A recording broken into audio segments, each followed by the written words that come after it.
తపస్కాలం, ఆధ్యాత్మిక వసంతకాలం అని చెప్పి మనం ధ్యానించుకుంటూ ఉన్నాం. గత వారం శరీర కార్యములను ఎలా మనము బయటికి పంపించాలి, పరిశుద్ధాత్మదేవుని సహాయంతో మన హృదయాన్ని ఎలా శుద్ధి చేసుకోవాలి అని ధ్యానించుకున్నాం. ఇప్పుడు ఆ శుద్ధి అయిన హృదయాన్ని శుద్ధి అయిన హృదయాన్ని పరిశుద్ధ ఆత్మదేవుడు తన సింహాసనంగా మార్చుకొని మనలో నివసిస్తూ ఎలా గొప్ప కార్యాలు చేస్తాడో, ఆత్మలో ఫలించేలాగా చేస్తాడో మనం ధ్యానించుకుందాం. తపస్సు కాలము, ఆధ్యాత్మిక వసంతకాలం అనే అంశం రెండో భాగాన్ని మనం ధ్యానించుకుంటూ ఉన్నాం.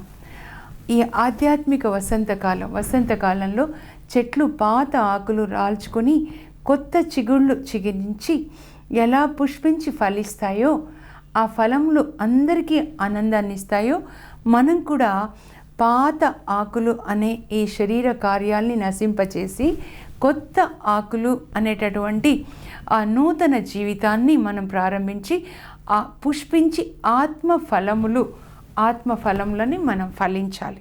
అది ఇప్పుడు మనం ధ్యానించుకోబోతూ ఉన్నాం అన్నమాట. మరి గలతీలకు రాసిన లేఖలో 5వ అధ్యాయంలో 22-23లో గలతీలకు రాసిన లేఖ 5వ అధ్యాయం 22-23లో ఆత్మ ఫలములను గురించి పౌలు మాట్లాడతాడనమాట. ఆత్మ ఫలములు ఏవనా ప్రేమ, ఆనందము, శాంతి, సహనము, దయ, మంచితనము, నమ్మకత్వము, సాత్వికత, నిగ్రహం. వీనికి మించిన వేరే చట్టము లేదు. మీరు శరీరంను అనుసరించి కాక ఆత్మని అనుసరించి జీవించండి అని పౌలు చెప్తున్నాడు. శరీరంను అనుసరించి జీవించేవాళ్ళు, శారీరక సంబంధమైన శరీరానుసారమైన జీవితము మరణానికి దారి తీస్తుంది అని రోమా 8:5లో పౌలు చెప్తున్నాడు.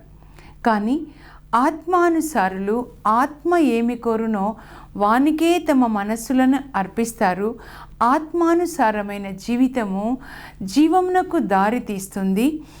క్రీస్తు ఆత్మ ఎవరియందు లేదు, వారు క్రీస్తునకు చెందిన వాళ్ళు కాదు అని పౌలు రోమా 8:9లో చెప్తున్నాడు. క్రీస్తు ఆత్మ అంటే యేసుప్రభు యొక్క ఆత్మ, అదే పరిశుద్ధ ఆత్మ అన్నమాట. పరిశుద్ధ ఆత్మ వచ్చినప్పుడు మనకి శక్తి వస్తుంది. అపోస్తల కార్యాలు 1:8లో యేసు ప్రభు చెప్తారు, పరలోకానికి వెళ్తూ ఒలీవ కొండ మీద తన శిష్యులతో ఆయన ఈ లోకంలో ఉన్నప్పుడు మాట్లాడిన చివరి మాట అన్నమాట. పరిశుద్ధ ఆత్మ మీ పైకి వచ్చినప్పుడు మీరు శక్తిని పొందుతారు. అప్పుడే మీరు నాకు సాక్షులుగా ఉంటారు. యెరూషలేములో, యూదయాలో, సమారియాలో, అలాగే గలిలియాలో, ప్రపంచమంతటా. అంటే సాక్ష్యమైన జీవితం. సాక్ష్యం అంటే యేసు ప్రభులాగా జీవించే జీవితం అన్నమాట. ఆయనే వెలుగు, ఆయనలో చీకటి లేదు. పాప సంబంధమైన పనులేవి ఆయన చేయలేదన్నమాట. వెలుగు అనగానే నాకు ఒకటి ప్రభు జ్ఞాపకం చేస్తున్నారు. అకౌంట్స్ మెయింటైన్ చేసేటప్పుడు 2 బుక్స్, 2 అకౌంట్స్ బిల్ లేకుండా ఉండడము, అలా ఒక అకౌంట్ చూపించడము, ఇలాంటి చీకటి జీవితం మనలో ఉండకూడదు. దానికి బాప్తిస్మం పొందాలన్నమాట మనం. అదే ఇక్కడ పౌలు చెప్తూ ఉన్నాడు. పరిశుద్ధ ఆత్మ వచ్చినప్పుడు ఏం జరుగుతుందంటే మన ఆత్మతో కలుస్తాడు. నేను పోయిన వారం చెప్పాను, దేవుడు మట్టిని తీసుకొని శరీరాన్ని చేశాడు. తన ఆత్మని ఆ శరీరంలోనికి ఊదగా మానవుడు జీవం గలవాడయ్యాడని ఆదికాండం 1:26 చెప్తుంది. ఈ ఆత్మ ఒక దీపం లాంటిది అంటాడు సామెతల గ్రంథంలో. గ్రంథకర్త సామెతల గ్రంథం 20:27లో నరుని ఆత్మ యెహోవా పెట్టిన దీపం, అది మన అంతరంగాన్ని పరిశీలించి చూస్తుంది అని. ఈ ఆత్మ దేవుని యొక్క వాక్యం ద్వారా అభివృద్ధి చెందుతూ ఉంటుంది. 2వ పేతురు 1వ అధ్యాయంలో 3-8 వరకు పేతురు ఏం చెప్తాడంటే, మీరు ఆత్మలో ఎదగాలి. అప్పుడు ఏం చేయాలంటే మీ యొక్క విశ్వాసానికి మీరు విజ్ఞానాన్ని జత చేర్చండి. విజ్ఞానానికి మీరు ఓర్పుని, సహనాన్ని జత చేర్చండి. దానికి సోదర ప్రేమని, ప్రేమకి మీరు ప్రేమని జత చేర్చండి, సహనాన్ని జత చేర్చండి. ఇవన్నీ కూడా ఆత్మలో ఎదగడానికి మనకి సహాయపడతాయన్నమాట. కనుక దేవుని యొక్క జ్ఞానం, వాక్యం చదువుతూ, సోదర ప్రేమ, ఒకరికొకరు సహాయం చేసుకుంటూ, ప్రేమ, సహనం కలిగిన ప్రేమని కలిగి ఉన్నప్పుడు ఆత్మ ఎదుగుతుంది. కొంతమంది ఆత్మలో ఎదగాలంటే ఉపవాసం చేయడం, అన్నం తినకుండా ఉండడము, మరి బైబిల్ చదవడము మంచిదే, మీరు అది చేయండి. బైబిల్ చదివినప్పుడు దేవుని ప్రేమ మనలో పోయబడుతుంది. యేసు ప్రభు చూడండి, ఆకలికి ఉన్న వాళ్ళకి ఆహారం ఇచ్చారు. 5 రొట్టెలతో అద్భుతం చేసి అందరికీ భోజనాన్ని పెట్టారు. వ్యభిచారంలో పట్టుబడిన స్త్రీ వచ్చినప్పుడు ఆమెను మన్నించారు. ఆయనని సిలువలో వేసి హింసించినప్పుడు, తండ్రి వీరేం చేస్తున్నారో వీరెరువురు కనుక వీరిని క్షమించండి అని వాళ్ళని క్షమించారు, వాళ్ళ కోసం ప్రార్థించారు. అలాంటి జీవితం, యేసు ప్రభు యొక్క క్షమించే ప్రేమ, షేర్ చేసుకునే ప్రేమ మన హృదయంలో పోయబడాలి బైబిల్ చదువుతున్నప్పుడు. ఆ అనుభవాన్ని నేను పొందాను, అందుకే చెప్తున్నాను. మనలోనికి దేవుడి ప్రేమ రావాలి. రోమా 5:5లో పౌలు చెప్తాడు, మనం ప్రార్థన చేస్తున్నప్పుడు, బైబిల్ చదువుతున్నప్పుడు పరలోక తండ్రి ప్రేమని పరిశుద్ధ ఆత్మ మన హృదయంలో పోస్తాడు. ఎగ్జాక్ట్గా అది జరగాలి మనం ప్రార్థన చేసినప్పుడు, మరి బైబిల్ చదివేటప్పుడు. పరలోక తండ్రి ప్రేమ ఒక సముద్రం లాంటిది అవుతే, ఆ ప్రేమ తీసుకొని వచ్చి పరిశుద్ధ ఆత్మ మన హృదయాల్లో పోస్తాడు. మదర్ తెరీసా తల్లి ప్రార్థనకి డెఫినేషన్ అదే చెప్తారు. నేను ప్రార్థిస్తున్నప్పుడు దేవుడు తన ప్రేమని తన ఆత్మ ద్వారా నా హృదయంలో పోస్తాడు. ఆ ప్రేమ దేవుని యొక్క త్యాగమైన ప్రేమ, అన్కండిషనల్ ప్రేమతోనే నేను ఈ పిల్లల్ని, ఈ వృద్ధులని, రోగులని నేను ప్రేమించగలుగుతున్నాను అని చెప్తారనమాట. దేవుని ప్రేమ మనలో ఉన్నప్పుడు అందరిలో మనం దేవుని చూడగలుగుతాం. అదే మదర్ తెరీసా తల్లి చెప్తారు. ఒక చిన్న బిడ్డను చూసి, పసిబిడ్డని, ఈయన బాలయేసు కనుక నేను ప్రేమిస్తాను. ఒక రోగిని చూసి, ఈయన కుష్ఠరోగిని చూసి, ఈయన కుష్ఠరోగి యేసు, నేను సేవ చేస్తాను అని చేస్తాను, లేకపోతే నేను చేయలేను. దేవుడు తన ప్రేమ నాలో నింపారు, ఆ ప్రేమతో చేస్తున్నాను. కానీ శరీరంలో ఉన్న ప్రేమ కాదు. శరీరంలో ఉన్న ప్రేమ కండిషనల్ ప్రేమ. నేను నిన్ను ప్రేమిస్తున్నా, నువ్వు నన్ను ప్రేమించాలి. అదే అందుకని ఆ కండిషనల్ ప్రేమ ఏమవుతుందంటే, అవతల వాళ్ళు ప్రేమించకపోతే అప్పుడు కోర్టుకు వెళ్ళి నాకు విడాకులు కావాలి, నా భర్త నన్ను ప్రేమించట్లేదు. అందుకే ఎక్కువ మంది ఇప్పుడు ఎంతమంది వివాహం తర్వాత పెళ్ళి 3 నెలలకే విడాకులు, 3 రోజులకే విడాకులు చూశాను. ఎంత ఆశ్చర్యం అంటే, మనుషుల్లో దేవుని ప్రేమ లేనప్పుడు అవి జరుగుతాయి. దేవుని ప్రేమ ఉన్నప్పుడు సహనం ఉంటుంది మనలో. 1 కొరింథీ 13:4లో ప్రేమ సహనం కలది, ఓర్పు కలది అని చెప్తారనమాట. ఆ ప్రేమ, ఆ ఓర్పు మనం కలిగి ఉండాలి. పరిశుద్ధ ఆత్మ మన మీదకి వచ్చినప్పుడు ఏం జరుగుతుంది? ఆ పరిశుద్ధ ఆత్మ అపోస్తల కార్యాలు 2లో మనం చూసినాం. మేడ పైగదిలో అందరూ ఒక చోట చేరి ప్రార్థిస్తుండగా, మరియ తల్లి కూడా ఉంటారు, శిష్యులు 120 మంది ప్రార్థిస్తున్నారు. పరిశుద్ధ ఆత్మ రాగానే అగ్ని నాలుకల రూపంలో వాళ్ళు, పరిశుద్ధాత్మ వారికి శక్తిని ఒసిగిన కొలది వారు అన్య భాషల్లో మాట్లాడసాగిరి. కీరమమ షకలి కొరొకొటొరొ లీకరమరా. తర్వాత పేతురు ప్రసంగాన్ని చేస్తాడు. తర్వాత 3వ అధ్యాయంలో చూసినట్లయితే కుంటివానికి ఆయన స్వస్థతనిస్తాడు.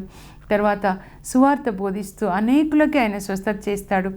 మరి అపోస్తల కార్యాలు 2:34 లేదా 4:32లో మీరు చూస్తే అక్కడ అందరూ, ఎవరైతే విశ్వాసులందరూ యేసుప్రభుని అంగీకరించిన వాళ్ళు ఒక చోట చేరి తమ ఆస్తులు అపోస్తల దగ్గరికి తీసుకొని రాగా, వాళ్ళందరూ ఇది నాది అని ఎవరు చెప్పుకోకుండా, అందరూ ఉన్నవాళ్ళు లేని వాళ్ళు తేడా లేకుండా ఉన్నవాళ్ళు లేని వాళ్ళతో తమ స్థిరచర ఆస్తుల్ని పంచుకుంటున్నారు. కలిసి ఆనందంతో రొట్టె విరుస్తూ ఆనందంగా ఒకే మనసుతో సంతోషంగా వినయం కలిగి జీవిస్తూ ఉన్నారు. అందువలన దేవుడు వాళ్ళ మధ్యలో అనేక అద్భుతాలు చేస్తున్నారు. ప్రతిరోజు విశ్వాసుల సంఖ్య పెరుగుతుంది అని 2వ అపోస్తల కార్యాలు 2:43 అలాగే 4:32లో ఉంటుందన్నమాట. అంటే ఆ షేరింగ్ వస్తుంది. పరిశుద్ధ ఆత్మ వచ్చినప్పుడు షేరింగ్ వస్తుంది. అపోస్తులు ప్రజల డబ్బులన్నీ తీసుకొని వెళ్ళిపోలేదు, కానీ అది పేదవాళ్లతో పంచిపెడుతూ ఉన్నారు. అది నిజంగా దైవ సేవ అన్నమాట. అదే ఇక్కడ కూడా పరిశుద్ధ ఆత్మ వస్తే మనకి ప్రేమ వస్తుంది. లూకా సువార్త 1:35లో మరియ తల్లి పరిశుద్ధాత్మని పొంది గర్భం ధరిస్తారు. ఆ శిశువు పవిత్ర శిశువు అని పిలువబడతాడని గాబ్రియేలు దూత చెప్తాడు. అంతేకాదు, అమ్మా ఇదిగో పరిశుద్ధాత్మ వచ్చినప్పుడు అసాధ్యమైనవి సాధ్యమవుతాయి. చూడు, మీ కజిన్ మీ అక్కయ్య ఎలిజబెత్ అమ్మ ఎంత వృద్ధురాలు, కడు వృద్ధురాలు, కానీ గర్భం ధరించి 6వ మాసం అని చెప్తే అప్పుడు మరియ తల్లి అంటుంది, నేను ప్రభు దాసురాలు, నీ చిత్తం చొప్పున నాకు జరుగును గాక. పరిశుద్ధాత్మ వచ్చినప్పుడు దేవుని చిత్తం చేస్తారు. గాబ్రియేలు దూత వెళ్ళగానే సంచిలో బట్టలు పెట్టుకొని 45 కిలోమీటర్ల దూరంలో ఉన్న తన అక్కయ్య వృద్ధురాలు ఎలిజబెత్ అమ్మని సందర్శించి ఆమెకి శుభవచనం పలుకుతారు. అక్క, దేవుడు ఎంత గొప్ప దేవుడో, ఆశ్చర్యకరుడు అక్క, ఆశ్చర్యక్రియలు చేసి నీ గర్భం తెరిచారు. అవునమ్మా, నా అవమానం పోగొట్టారు ఇన్ని నాళ్లకి దేవుడు అని వాళ్ళ అక్కయ్య ఎలిజబెత్ అమ్మ అని ఉంటుంది. నీ యొక్క శుభవచనం వినగానే నా గర్భంలో ఉన్న శిశువు ఎగిరి గంతులేస్తున్నాడు. చాలా ఆనందం అన్నమాట బాప్తిస్మ యోహానికి కూడా. నేను అనుకుంటాను, మరియ తల్లి గర్భంలో ఉన్న యేసు ప్రభుని చూసి ఈ బాబు హల్లెలూయా చెప్పుంటాడు. ఆమె మరియ తల్లి ఏం చేశారంటే పరిశుద్ధాత్మని పొందిన తర్వాత ప్రేమని పొంది వెళ్ళి అక్కయ్యకి 3 నెలలు సేవ చేశారు. బాబు పుట్టి బాబు పేరు పెట్టే వరకు ఉన్నారని ట్రెడిషన్స్ చెప్తాయన్నమాట. ప్రేమ వస్తుంది. నిజంగా నేను కూడా నా సాక్ష్యం పంచుకుంటాను. 97లో పరిశుద్ధాత్మని నేను పోటాలో వడకంలో ధ్యాన వడకం 7 రోజులు ఉన్నప్పుడు పొందినప్పుడు ఎంత ప్రేమ అంటే అందరి మీద నాకు ప్రేమ వచ్చింది. అంతకుముందు నేను వేరే సంఘాల వాళ్ళతో మాట్లాడేదాన్ని కాదు. స్కూల్లో టీచర్గా పనిచేసినప్పుడు వేరే వాళ్ళతో మాట్లాడేదాన్ని కాదు. మా కమ్యూనిటీ వాళ్ళతోనే, మా లెవెల్ వాళ్ళతోనే. కానీ యేసు ప్రభు పరిశుద్ధాత్మని పొందిన తర్వాత అందరి మీద ప్రేమ ఇప్పటి వరకు కూడా. ఇప్పుడు అందుకే ఎవ్వరు కాదు, అందరూ దేవుని బిడ్డలే. ఎలాంటి తేడాలు నాకు హృదయంలో లేదు, నేను చెప్తున్నాను. ఆ ప్రేమ వస్తుంది. వెళ్ళి మరియ తల్లి ఎలిజబెత్ అమ్మకి సేవ చేస్తుందన్నమాట. అలాగే అక్క, దేవుడు నిన్ను ప్రవక్త తల్లించేశాడు, నన్ను దేవుని తల్లించేశాడు, కాబట్టి దేవునికి వందనాలు చెప్దామని దేవుని స్తుతిస్తారు. పరిశుద్ధాత్మ వచ్చినప్పుడు దేవుని ఎప్పుడు మనం స్తుతిస్తూ ఉంటాం. ఈ 40 దినాలు మీరు ఎప్పుడు కూడా దేవుని స్తుతించండి. ప్రభు నేను ప్రార్థన చేసిన చెప్పారు. ఎన్నో కష్టాలు, అప్పు బాధలు, అనారోగ్యం చాలామంది చెప్తున్నారు. మీరు ఈ 1000 స్తుతుల పుస్తకం తీసుకొని రోజు చెప్పండి. గంట సేపే పడుతుంది. లేదా ప్రొద్దున ఒక 3 గంటలకు లేచి ఒక 500 చెప్పండి, తర్వాత ఒక 500 చెప్పండి. కరుణ జపమాల చెప్పండి. అబ్బా తండ్రి, ఆశ్చర్యకరుడు, ఆలోచనకర్త. ప్రొద్దున వేకోజామున నేను కూడా ఈరోజు మరి దేవుని సన్నిధిలో వాక్యం చెప్పడానికి రాకముందు చెప్పాను. అద్భుతాలు ఎంత చక్కగా అంటే, ఎర్ర సముద్రాన్ని పాయలుగా చీల్చిన దేవా, ఆ ఎర్ర సముద్రంలో పాదాలకి తడి అంటకుండా ఇజ్రాయిల్ని నడిపించిన దేవా, బండ నుండి నీటినిచ్చిన దేవా, నీకు వందనాలు ప్రభా. మన్నా దేవదూతల భోజనంతో వారిని పోషించిన దేవా, సూర్యచంద్రుల్ని ఆపిన దేవా, నీకు స్తోత్రాలు. నాకు ఫోన్ చేసి కొంతమంది సోదరులు చెప్పారు, మారా చేదు నీటిని మధురంగా మార్చిన దేవా, బండ నుంచి నీటినిచ్చిన దేవా అని. పొలంలో మేము బోరు వేసేటప్పుడు చెప్తే అక్క నీళ్ళు వచ్చాయి. నేను ఎప్పుడు చెప్తాను, మీరు బోరు వేస్తున్నప్పుడు ఈ స్తుతులు చెప్పండి, విత్తనాలు వేసేటప్పుడు స్తుతులు చెప్పండి, మరి డెలివరీ కొరకు ఉన్నప్పుడు స్తుతులు చెప్పండి, సేఫ్ డెలివరీ అవుతుంది. అనారోగ్యంగా ఉన్నప్పుడు చెప్పండి, పెళ్ళి కావాలంటే చెప్పండి, మీకు ఉద్యోగం కావాలంటే 1 నెల రోజులు ఈ స్తుతులు చెప్పండి. అందరికీ చెప్తూ ఉన్నాను. ఒక సోదరు నాకు ఫోన్ చేసింది, అక్క ఇదిగో 1000 రూపాయలు నేను సేవకు పంపిస్తా, ఎలా పంపించాలి? నేను అన్నా, నాకు వద్దులేమ్మా 1000 రూపాయలు, నువ్వు ఈ స్తుతుల పుస్తకాలే తీసుకొని దీక్ష తీసుకున్నారంట వాళ్ళ ఊరి వాళ్ళందరూ. విజయవాడలో అందరూ దీక్ష తీసుకున్న వాళ్ళు, మీరు రోజు ఒక 2 గంటలు చర్చిలో కలుసుకోండి, ఫాదర్ని అడిగి 10 నుంచి 12 వరకు అట్లా పెట్టుకోనండి, లేదా 6 నుంచి అని పెట్టుకొని అందరూ కలిసి 1000 స్తుతులు చెప్పండి. ఒకరు ఒక 100 చెప్తే అందరూ హల్లెలూయా స్తోత్రం చెప్పండి. అబ్బా తండ్రి, ఆశ్చర్యకరుడా, ఆలోచనకర్త, స్తోత్రం అని చెప్పి అలా ఇంకొకరు ఇంకొక 100, ఇంకొకరు ఇంకొక 100, అలా మిగతా వాళ్ళు కుటుంబంలో తండ్రి చెప్పినప్పుడు లేదా తల్లి చెప్తుంటే మిగతా వాళ్ళు హల్లెలూయా స్తోత్రం అని చెప్పండి. 1 నెల రోజులు చెప్పి చూడండి. దేవుణ్ణి ఆ పేర్లతో స్వస్థపరిచే దేవా యెహోవా రాఫా, జయంనిచ్చే దేవా యెహోవా నిస్సి అనండి. ఆ పేరులో ఏదైతే ఉందో శక్తి మీరు నోటితో పలికినప్పుడు అది విడుదలవుతుంది. ఇప్పుడు వచ్చే ముందు కూడా అమ్మ బాబుకి ఎగ్జామ్స్ ఉన్నాయి, ఇంటర్మీడియట్ అని ఫోన్లు వచ్చాయి. నేను చెప్పాను, ఎగ్జామ్ రాసినంతసేపు బాబు రాస్తుంటాడు, మీరు ఇక్కడ మోకరించి 1000 స్తుతులు చెప్పండి. వాళ్ళ మీద పరిశుద్ధాత్మ వచ్చి వాళ్ళకి సహాయం చేసి జ్ఞానాన్ని, జ్ఞాపక శక్తి ఇస్తాడు. వాళ్ళు చక్కగా రాస్తారు, ధైర్యంతో రాస్తారు, ధైర్యాన్ని ఇచ్చే ఆత్మ వస్తుందని. కరుణ జపమాల చెప్పుకోనండి 3 గంటలకి. ఇదిగో నిత్యపిత పరలోక తండ్రి యేసు ప్రభు శరీరాన్ని, రక్తాన్ని, ఆత్మని, దైవత్వాన్ని మీకు సమర్పిస్తున్నాను తండ్రి. ఆ యేసు ప్రభు శరీరం ఏదైతే మా కొరకు సిలువలో చేశాడో దాన్ని జ్ఞాపకం చేసుకొని మమ్మల్ని మన్నించండి. మా పాపాల నుంచి మాకు విడుదల, శాపాల నుంచి విడుదల ఇచ్చి అబ్రహాం దీవెనలు ఇవ్వండి అంటే ఇస్తాడు. కనుక కరుణ జపమాల చాలా ముఖ్యమైనది. ఈ 1000 స్తుతులతో పాటు కరుణ జపమాల చెప్పుకొని మీరు మత్తయి సువార్త తీసుకుని అక్కడి నుంచి రోజు 3 అధ్యాయాలు కీర్తనలు, రోజు ఒక 3 కీర్తనలు చదువుకొని ధ్యానించి పాటిస్తూ ఉండండి. 40 దినాల్లో మీరు నూతన సృష్టిగా మారుతారు. ఎవరైనా సున్నతి పొందినా లేదా అనేది కాదు ముఖ్యమైనది, నూతన సృష్టిగా మారాడా లేదా అనేదే ముఖ్యమైనది అని చెప్పేసి గలతీలకు రాసిన లేఖలో 4:6లో పౌలు చెప్తూ ఉన్నాడనమాట. నూతన సృష్టి, నూతన హృదయాన్ని ఇస్తా అంటాడు. ఎజికేల్ 36:26లో నూతన హృదయం అంటే శరీర కార్యాలు ఉన్నప్పుడు అది పాత హృదయం, పాపంతో నిండింది. కానీ ఆత్మ ఫలాలు వస్తే అది నూతన హృదయం అన్నమాట. హృదయ శుద్ధి చేసుకునే దినాలని చెప్పారు ప్రభు నాతో ఈ తపస్కాలు. కనుక ఇప్పుడు పరిశుద్ధ ఆత్మ వచ్చినప్పుడు ముందు మనల్ని ప్రేమతో నింపుతాడు. మొదటి ఫలం అన్నమాట, పరిశుద్ధ ఆత్మ ఇచ్చే మొదటి ఫలం. పరిశుద్ధ ఆత్మ వచ్చినప్పుడు మనల్ని తన ఫలములతో నింపుతాడనమాట.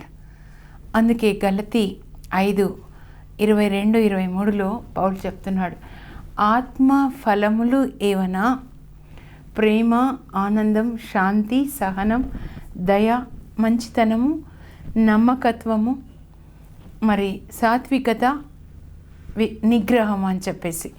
చూడండి, ఈ ఆరెంజ్ ఫ్రూట్లో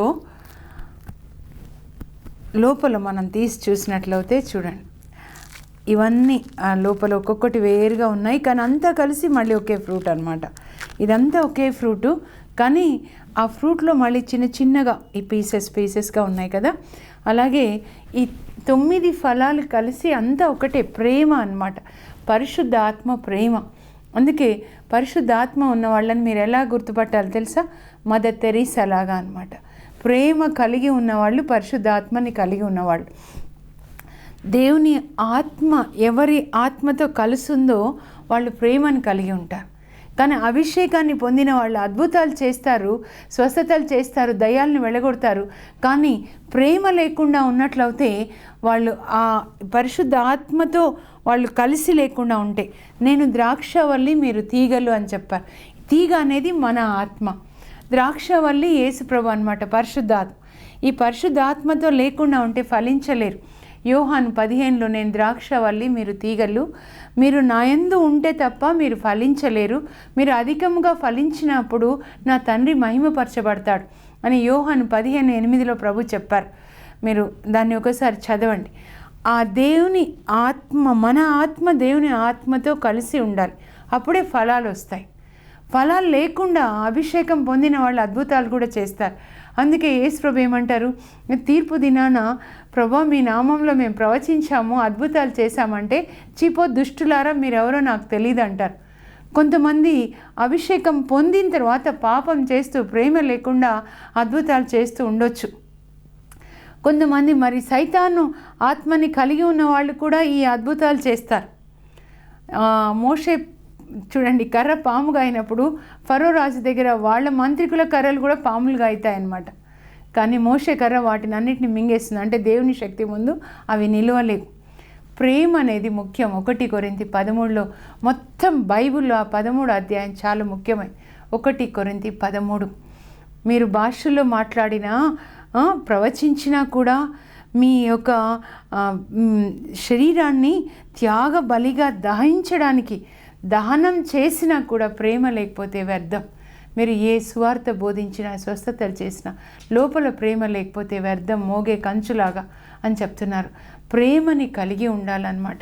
ఈ పరిశుద్ధ ఆత్మ వచ్చినప్పుడు మనలో ఈ ప్రేమని పోస్తాడు. ఆ ప్రేమలో ఏముంటాయనంటే, ఇప్పుడు చూడండి, ఈ ఫ్రూట్ అంతా ఒక ప్రేమలాగా పరిశుద్ధ ఆత్మ ఫలం. అందుకే fruit of the Holy Spirit అంటారు. ఫ్రూట్స్ అన్నారు, ఫ్రూట్ అన్నమాట. ఆ ఫలంలో ఏముంటాయంటే ఆనందము, సహనము, ఇవన్నీ ఉంటాయి. ప్రేమ ఉన్న వాళ్ళకి ఆనందం వచ్చేస్తుంది. మీరు మరియ తల్లినే తీసుకోండి. నూతన నిబంధన పరిశుద్ధ ఆత్మతోనే ప్రారంభమవుతుంది. లూకా సువార్తలో మరియ తల్లి ఎలిజబెత్ అమ్మని సందర్శించి ఆమెకి శుభవచనం పలికిన తర్వాత ఎలిజబెత్ అమ్మ వాళ్ళ అక్క గర్భం ధరించడం చూస్తుంది, శుభవచనం పలుకుతుంది.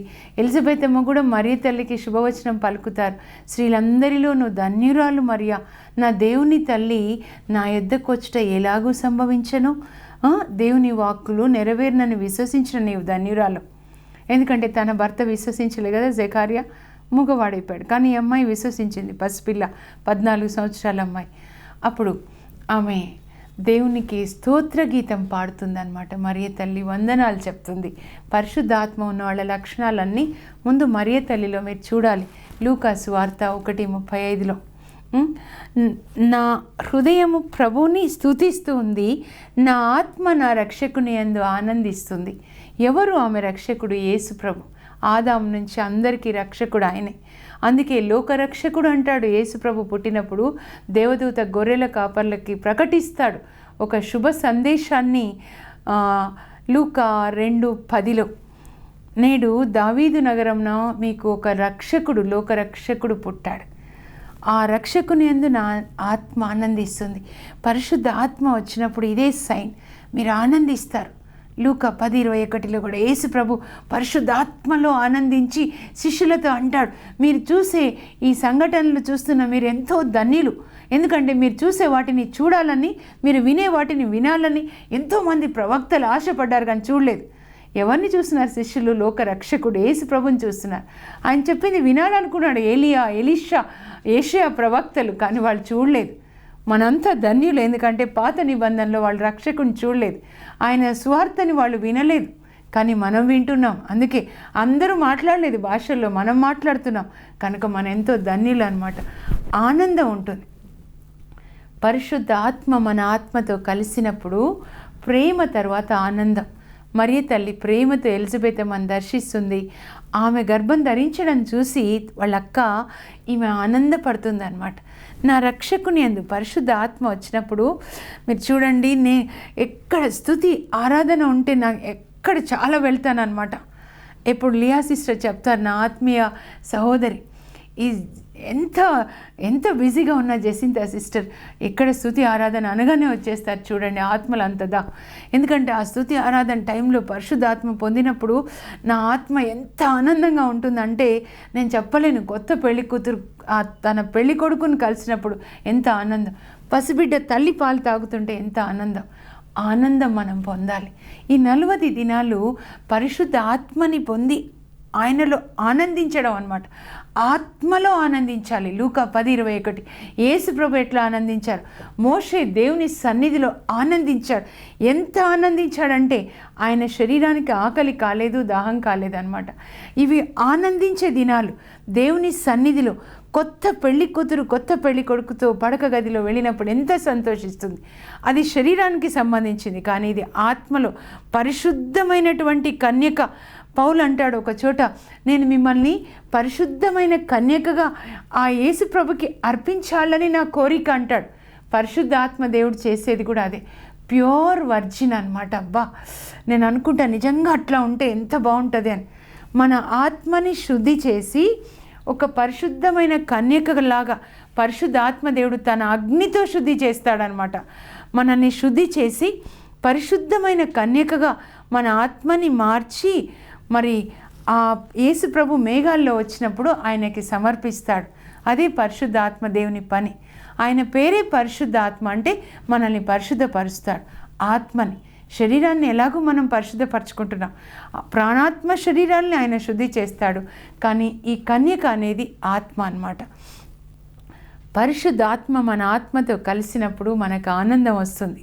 స్తుతి ఆరాధన టైంలో మంచి వాక్యం వింటున్నప్పుడు ఆత్మ ఎంతో ఆనందిస్తుంది అన్నమాట. తర్వాత శాంతి వస్తుంది. యేసు ప్రభు చూడండి, యోహాను సువార్తలో శిష్యులకి దర్శనం ఇచ్చిన తర్వాత యోహాను 20, 21, 23, 24 అనుకుంటా 3 సార్లు చెప్తాడు, మీకు శాంతి కలుగును గాక. పరిశుద్ధాత్మ మనలో వచ్చినప్పుడు మనకెంతో శాంతి ఉంటుంది. ఈ లోకంలో మన పిల్లలు, భర్త, అందరితో, భార్య లేకపోతే అత్త, కోడలు, పని చేసే చోట ఎవరితో సమస్య ఉన్నా నీ లోపల పరిశుద్ధాత్మ ఉంటే నువ్వు ఎప్పుడు శాంతి ఉంటుందన్నమాట. ఒక ఊట, జీవజలపు ఊట, ఎట్లా నీళ్ళు ఊరుతాయో శాంతి అట్లా వస్తుంది. యేసు ప్రభు ఉన్నప్పుడు, పరిశుద్ధాత్మ ఉన్నప్పుడు. పరిశుద్ధాత్మ ఉంటే యేసు ప్రభు కూడా ఉంటారు. అందుకే యోహాను 14, 16 నుంచి 20 వరకు మీరు చదివితే, లేదా 26 వరకు మీరు చదవండి, యేసు ప్రభు చెప్తారు, నేను మిమ్మల్ని అనాథలుగా వదలను, మీతో ఎల్లప్పుడూ ఉండడానికి పరిశుద్ధాత్మనిస్తాను. ఈ ఆత్మతోనే పరిశుద్ధాత్మ నివసిస్తాడనమాట. ఆయన మన ఆత్మలో నివసిస్తాడు, మన ఆత్మతో నివసిస్తాడు. అప్పుడు మనకి శాంతి వస్తుందన్నమాట. కనుక ఈ రిలేషన్ ఎప్పుడు డిస్టర్బ్ కాదు. నేను చెప్తున్నాను, కొన్నిసార్లు నేను కూడా డిస్టర్బ్ అయ్యే పరిస్థితులు వస్తాయి. ఇంట్లో పని చేసే చోట, వర్కింగ్ ప్లేస్లో, సువార్త బోధించే చోట. కానీ ప్రభు అంటారు, అమ్మ అక్కడేదో సమస్య ఉంటే మన ఇద్దరు రిలేషన్లో ఏం డిస్టర్బెన్స్ కాలేదు కదా, నువ్వు నాకు ఇష్టమైన కుమార్తె, నువ్వు నా పావురం అని చెప్తాడు. పరమగీతాలు 4:1, పరమగీతాలు 2:10, ప్రేయసి నీవు సంపూర్ణ సౌందర్యవతి, నువ్వు నా పావురం, నిష్కలంక సుందరి. పరమగీతాలు 4:7. ఆ పావురమా అని 5 సార్లు పిలుస్తున్నాడు అనమాట యేసు ప్రభు. మన ప్రియుడు మనల్ని. మనం ఇప్పుడు పావురంలాగా పరిశుద్ధంగా ఉండాలి. పావురంలో చేదు ఉండదు. గాల్ బ్లాడర్ అంటారు చూడండి, అన్ని పక్షుల్లో ఉండే, కోడిలో ఉంటుంది చేదు, లివర్లో. ఆ చేదు పావురంలో ఉండదు. అంటే మనలో ఈ చేదులన్నీ ఉండకూడదు. అసూయ, స్వార్థం, ఈ చేదు మనలో ఉండకూడదు, మన హృదయంలో. ఆ తర్వాత శాంతి, పరిశుద్ధాత్మ వచ్చినప్పుడు ఇది ఒక్కొక్కటి అనమాట. మనకి సహనం వస్తుందన్నమాట. సహనం చూడండి, మీరు మీ సహనం వల్ల మీరు గెలుస్తారంటారు యేసు ప్రభు. లూకా 21:19. మీ పిల్లల పట్ల సహనం, భర్త పట్ల సహనం, మరి అత్త కోడళ్ళ మధ్యలో సహనం. కొన్నిసార్లు ప్రభువే మనకి సహనాన్ని నేర్పిస్తారు. మనం సహనం నేర్పించడానికి మనల్ని చూడండి, వజ్రాన్ని మెరవాలంటే బాగా కట్ చేయాలి, అన్ని సైడ్స్, ఆల్ ఫేజెస్. ఎంత కట్ చేస్తే అంతగా ప్రకాశిస్తుంది అనమాట. బంగారం మెరవాలంటే నిప్పుల్లో వేస్తారు. ఆ నిప్పుల్లో వేసేది బంగారం మెరవడానికి అనమాట. అప్పుడు ఆ బంగారం మెరుస్తుంది. అలాగే ఈ నిప్పులు కొన్నిసార్లు మన భర్త, భార్య, పిల్లలు, అత్త, కోడలు, పనిచేసే చోట బాస్ కావచ్చు. కానీ దాన్ని మీరు అనుమతించాలి. God permitted. పరిశుద్ధాత్మ ఇచ్చే వరం సహనం. ఎంతో ఓర్పు మనం కలిగి ఉండాలి. అలాగే మంచితనం. అపోస్తల కార్యాలు 10:38లో యేసు ప్రభు పరిశుద్ధాత్మని పొంది అంతటా పర్యటించుచు అందరికీ మేలు చేశాడు. ప్రియమైన సహోదరి సహోదరులారా, క్రైస్తవులు అని పిలిపించుకునే వాళ్ళు అందరికీ మంచి చేయాలి.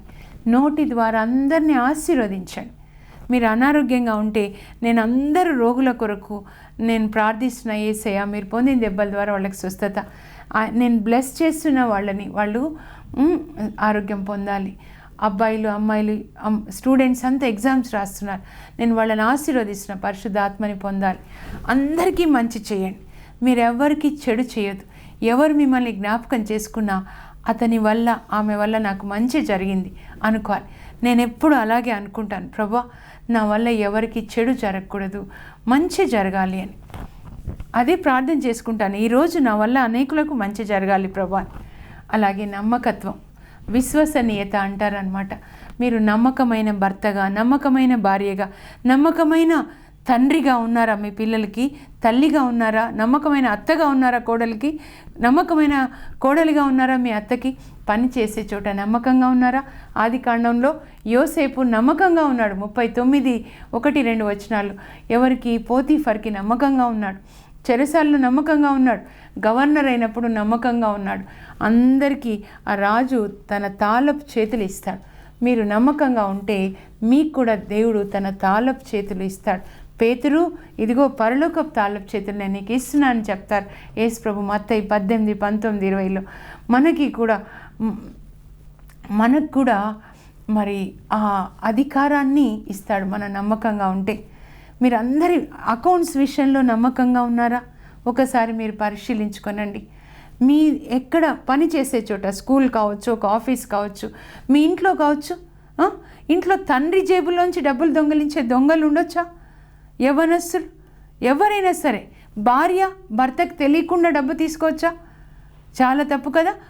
అది మనం చేయకూడదు. నమ్మకంగా ఏ పని, దేవుని రాజ్యంలో మీరు పని చేస్తూ ఉన్నారు, మీరు నమ్మకంగా ఉన్నారా? మీ పాస్టర్కి కాదు, దేవునికి నమ్మకంగా ఉంటే పాస్టర్కి కూడా ఉంటారు.